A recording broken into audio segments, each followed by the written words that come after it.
নমস্কার, welcome to our channel Bengali homestead life. আজকে আবারও একটা কাজ নিয়ে আপনাদের সামনে। আর এখানে আমি আপনাদেরকে দুরকম কাজ দেখাবো। একটা আমার হাতের কাজ আর একটা সবগুলোই হাতের কাজ, কিন্তু এগুলো হচ্ছে গয়না বানানোর কাজ আর আমার যে মেকআপের কাজটা সেটা। তো প্রথমেই আমি এটা বানিয়েছিলাম একটা সাউথ ইন্ডিয়ান প্যাটার্নের গয়না।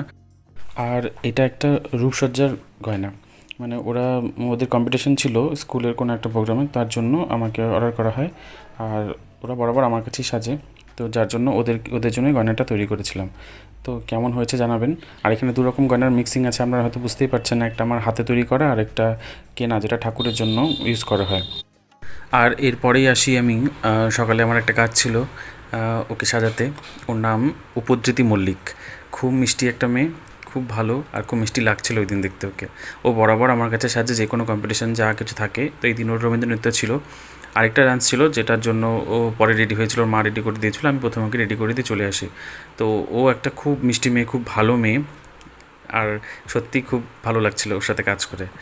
আর তারপর আসি, এটা একটু বিকেলে একটু গ্যাপ ছিল। অদ্রিজা, ওর ওর নাম হচ্ছে অদ্রিজা, আর ও সেজেছিল হরগৌরী। তো ওদেরও রূপসজ্জার কম্পিটিশান ছিল। ওকে আমি সব রেডি করে দিয়েছি, এর আগেও অনেকবারও এই কম্পিটিশানের নাম দিয়েছে আর ফার্স্টও হয়েছে। তো যাই হোক, আর ওর বাবা মার সাথে আমার সাথে খুব ভালো সম্পর্ক, আর ও আমাকে ছাড়া কোথাও সাজেও না। খুব ভালো লাগে এই এত যখন ভালোবাসা পাই বাচ্চাগুলোর কাছ থেকে। আর ও হচ্ছে মৌমিতা। মৌমিতা টাইটেলটা আমি ঠিক জানি না। তো মৌমিতা সেজেছিল দেবী মীনাক্ষী, মানে মা দুর্গার আরেকটি রূপ। এটা সাউথ ইন্ডিয়ান একটা দুর্গা দেবীর রূপ। আর এখানে ওর মাথার পেছনে আমি ফুল লাগাতেই ভুলে গেছিলাম, তো পরে ওর মা ওটা লাগিয়ে দিয়েছিল। আর তারপরে আসি আমি রিমকে সাজাতে। ওর নাম রিম, ওর টাইটেলও জানি না, ওর ভালো নামও জানি না। তো যাকে তারপর ওকে সাজিয়ে টাজিয়ে দিয়ে আমরা এখান থেকে চলে আসি। ওকে সাজিয়েছিলাম বালাজি, তিরুপতি বালাজি। তো কেমন হচ্ছে সাজানোগুলো অবশ্যই জানাবেন। আর তারপর দুপুরের একটু লাঞ্চ বাড়িতে এসে, দুপুরে না, এটা খেতে খেতে আমাদের একদম ধরুন যে প্রায় বিকেল হয়ে গেছিলো, বিকেল গড়িয়ে গেছিলো আর কি। তো বাড়িতে এসেই দেখলাম এরকম কিছু খাবার, মানে প্রথমে ছিল শসা, তারপরে একটু পাঁপড় ভাজা, বেগুন ভাজা, করলা ভাজা, তারপরে পটল ভাজা, আর তারপরে ছিল হয়তো শাক ভাজা আই থিঙ্ক। আর তারপরে ছিল মাছের মাথা দিয়ে একটা ঘন্ট। তো সেটাই আর কি দুপুরের মেনু ছিল। তো একটু ভাবলো যে ভিডিও করার জন্য একটু থালাটা সাজিয়ে দিই, ভালো লাগবে দেখতে। তো সেই জন্যই এইভাবে আর কি মানে খাবারগুলো দিচ্ছে। ও বরাবরই এরকমই খাবার দেয় সাজিয়ে গুছিয়ে, মানে আমাদের আবার একটু সাজিয়ে গুছিয়ে খাবার না দিলে একটু প্রবলেম হয়, মানে ওই উপর ঢেলে দিলাম এরকম একটা কোনো ব্যাপার হলে মানে আমার খুব বিরক্ত লাগে। তো সবসময় সাজিয়ে গুছিয়েই খাওয়া দাওয়াটা হয় আর কি। তো এই আপনারা যদি ভাবেন যে ভিডিও করার জন্য এটা সাজিয়েছে, একদমই না, আমরা সবসময় এরকম করেই খাই। হ্যাঁ, ভাতটা শুধু এইভাবে দেওয়া হয় না, শুধু কারণ ভাতটা এত সাজিয়ে গুছিয়ে না, এক সাইডে দিয়ে দেওয়া হয় যেহেতু ভিডিওর জন্য, তাই জন্য এভাবে দেওয়া হয়েছে। তো এই ছিল খাবার। আর খাওয়ার পরে বিকেলে ছিল একটু আমাদের স্বাদ বদল। হঠাৎই মনে হলো যে একটু পিঠে বানিয়ে খাই। তো এই যে চিতই পিঠা, সরি বলতে পারছি না, এটা বানিয়েছিলাম। আর বানিয়েছিলাম তালের ক্ষীর, তালের ক্ষীর বলছি, তিলের ক্ষীর।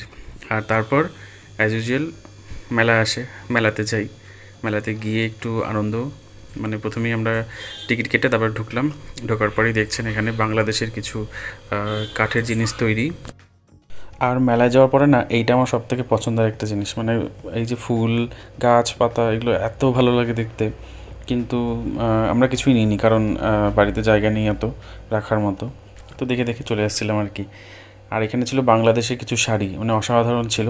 আর এখানে ছিল ঝিকিমিকি টুম্পা কিছু ড্রেস, যেগুলো আই থিঙ্ক শাড়ির উপরে এখন যেগুলো বেড়েছে, ট্রেন্ডিং বেরোচ্ছিলো, খুব বিচ্ছিরি লাগছিলো দেখতে ড্রেসগুলো। যাই হোক, তারপর একটু আমরা পোশাক দেখে নিচ্ছিলাম, ও কিছু কুর্তি আর লেগিংসগুলো দেখে নিচ্ছিল, মানে বেশ ভালো ছিল, কিন্তু কোয়ালিটি ভাইজ অত ভালো না, মানে মেলার জিনিস বুঝতেই পারছেন। আর তারপর একটু কুলারের হাওয়া খেলাম, দাঁড়িয়ে দাঁড়িয়ে, এত গরম ছিল। আর সেখান থেকে এসে আমরা সব মেলাটা ঘুরছিলাম, জিনিসপত্র দেখছিলাম। আসলে আমাদের কেনার তেমন একটা কিছুই ছিল না, কারণ মানে যা সমস্ত কিছু আছেই বাড়িতে, মানে শুধুমাত্র মেলায় ঘুরতে যাওয়া, দেখা, এগুলো আর কি। আর এখানে গয়নার সেটগুলো অসাধারণ ছিল বেশ। তো সামনে যেহেতু বিয়ে বাড়ি আছে, তো আমরা একটু দেখে নিচ্ছিলাম ওখানে। আর তারপর এইসব জিনিস, বাসনপত্র, এগুলো তো প্রচুর আছে, এগুলো নেওয়ার আর কিছুই নেই, মানে মেলায় ঘুরতে গেছি, শুধু খেতে গেছিলাম আমরা, এটাই হচ্ছিলো। আর এখানে আচারগুলো সব অসাধারণ ছিল, একটু আচার খেয়ে নিয়েছিলাম। আর তারপরে গেছিলাম, এটা কি যেন ছিল, পাঁশকুড়া চপ আই থিঙ্ক এটা ছিল। তো এটা পাঁশকুড়া চপ কী যে মিত্র চপ ছিল জানি না, একটা ওই আপনাদের কিসের মতো কী বলে ওটা, জানি না কী বলে, একটা ডোনাট না কি সেই রকম টাইপের কিছু খেতে ছিল, স্পাঞ্জি টাইপ, কিন্তু খেতে ভালোই লাগছিল।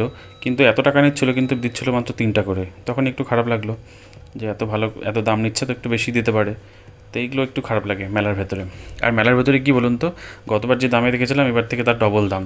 মানে হঠাৎ 30 টাকাটা 60 টাকা, 50 টাকাটা 100 টাকা, এরকম দাম হয়ে গেছিলো। আই থিঙ্ক মেলার হয়তো সেটা কোনো ব্যাপার, মেলাতে কেন জানি না হঠাৎই এই মেলাটাতে এত দাম হয় আমাদের এখানে রায়গঞ্জে।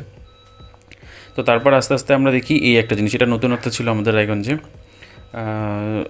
এটা দেখে খুব ভালো লাগছিলো, তো কিছুক্ষণ আমি ভিডিও করলাম এখানে যে অ্যাকচুয়ালি কী হতে চলেছে। আর তারপর সেখান থেকে এসে নিয়ে তারপর আমরা সেখানে সব ঘোরাঘুরি দেখছিলাম।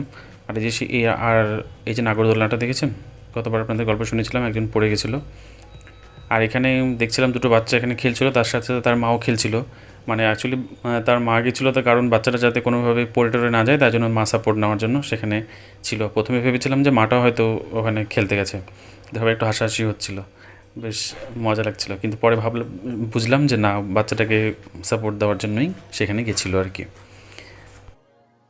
মেলাটা হলো প্রায় অনেক দিনই এসছে, কিন্তু আমরা এই গেলাম আর কি কিছুদিন আগে। তো যাই হোক, মেলাটা গিয়ে বেশ ভালোই লাগে, সব কিছু ঘুরতে ফিরতে বেশ অনেক কিছু। তো আমাদের তো তেমন কিছু নেওয়ার ছিল না, কারণ আমরা শুধুমাত্র ঘুরতে গেছিলাম আর খাওয়া দাওয়া করতে গেছিলাম। আর এভাবে আমরা কোনো কিছুতে উঠিও না, মানে এই যে ট্রেন বা আর বাদবাকি যেগুলো আছে নাগরদোলা ফাগরদোলা, ওগুলোতে উঠি না আমরা এত, মানে উঠতাম, এখন আর উঠি না। তো যাই হোক, তারপরে আসলাম আমরা ওই আইসক্রিমটা খেতে, যেটা আপনারা দেখলেন গোল গোল ঘুরছিল। তো সেটা খেতেই ভাবলাম কত কিছু, তো দেখলাম যে এখানে হাতে নেওয়ার পর সব গুলো পড়ে যাচ্ছে। তো যাই হোক, ভিডিওটা আজকে এখানেই শেষ করছি। সবাই ভালো থাকবেন, সুস্থ থাকবেন, সাবধানে থাকবেন।